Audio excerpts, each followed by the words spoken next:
ராமதாஸ் தலைமையேற்றிருக்கிற பாட்டாளி மக்கள் கட்சி எப்பொழுதும் சினிமாக்காரர்களுடைய கட்சியினுடைய தொடர்பு வைத்துக்கொள்ள மாட்டோம் என்று கூறிவிட்டு தற்பொழுது கொள்கை கோட்பாடு எதையுமே பாராமல் மக்களை முட்டாள்களை என நினைத்து விஜயகாந்த் வீட்டிற்கே சென்று அவரிடம் தஞ்சமடைந்துள்ளார் பாமக தலைவர் ராமதாஸ் அவர்கள் எப்பொழுதுமே பணத்தையும் குறிக்கோளாக கொண்டு செயல்படுபவர்.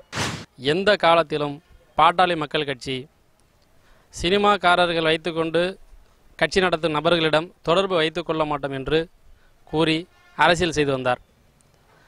அந்த கூற்றுக்கும் கொள்கைக்கும் நேர் எதிராக தற்சமயம் அவரது வீட்டிற்கே சென்று அவருடைய ஆதரவை, அதாவது தேமுதிக தலைவர் விஜயகாந்த் அவர்களின் ஆதரவை கோரியுள்ளார்.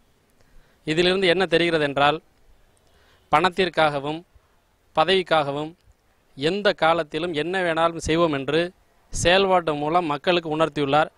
இனிமேல் தமிழகத்தில் எந்த நடிகரும் ஆட்சி அமைக்க முடியாது, அவர்களுடன் எந்த காலகட்டத்திலும் கூட்டணி இல்லை என்று பேசிய அதே ராமதாஸ் மீண்டும் தான் ஒரு அரசியல் வியாபாரி என்பதை விஜயகாந்த் அவர்களை சந்தித்ததன் மூலம் நிரூபித்திருக்கிறார்.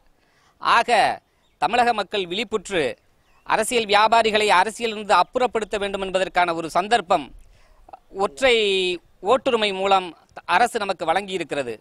திராவிட கட்சி கூட எப்போ நாங்கள் கூட்டணி வைக்க மாட்டோம் சொல்லியிருந்தாங்க முன்னாடி. ஆனால் இப்போ பார்த்தீங்கன்னா, இப்போ நடக்கிற விஷயத்தில் என்ன பார்த்தீங்கன்னா, திராவிட கட்சி கூட வந்து கூட்டு வச்சுருக்காங்க. அதுபோக நடிகர்கிட்ட நாங்கள் எப்பவும் போக மாட்டோம்னு சொல்லிட்டு இருந்தாங்க. இப்போ பார்த்தீங்கன்னா விஜயகாந்தை தேடி போய் சந்திச்சுட்டு வராங்க. இது மாதிரி அவங்க சொல்கிறது ஒன்றோ செய்கிறது ஒன்றா இருக்குது.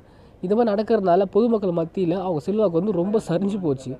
நடிகரே வானா வானா வானான்னு சொன்ன ராமதாஸ் இன்னைக்கு எப்படி போய் பிரேமலாதா கிட்டையும் விஜயகாந்த்கிட்டையும் உட்காந்துக்கிட்டு ரெண்டு பேரும் சீட்டு மேல உட்காந்து பேசுறது எப்படி அநாகரிகமா இருக்க முடியும்?